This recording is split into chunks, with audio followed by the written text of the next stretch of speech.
మనకి ఎల్లప్పుడూ ఐశ్వర్యం లభిస్తూనే ఉండాలంటే, దరిద్రం అనేది లేకుండానే ఉండాలంటే, ఎప్పుడూ డబ్బులు బాగా వస్తూనే ఉండాలంటే మన ఇంట్లో కొన్ని వస్తువులు ఉండాలని పరిహార శాస్త్రంలో చెప్పడం జరిగింది.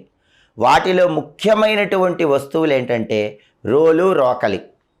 ఎందుకంటే రోలు అనేటటువంటిది పార్వతీదేవి స్వరూపం, రోకలి అనేటటువంటిది పరమేశ్వర స్వరూపమని ప్రామాణిక పరిహార శాస్త్రంలో చెప్పారు. ఏ ఇంట్లో అయితే రోలు, రోకలి ఉంటాయో ఆ ఇంట్లో శివపార్వతుల అనుగ్రహం వల్ల ఎప్పుడు ఐశ్వర్యం ఉంటుంది. అయితే రోలు, రోకలి ఇంట్లో ఉన్న వాళ్ళు విడివిడిగా ఉంచవద్దు. రోలు, రోకలి ఎప్పుడు కలిసే ఉండాలి, శివపార్వతులు ఎప్పుడు కలిసే ఉండాలి.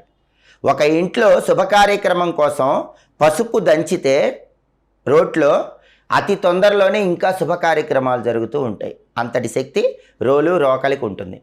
ఆ తర్వాత ఖచ్చితంగా ఇంట్లో ఉండాల్సిన వస్తువు చాట.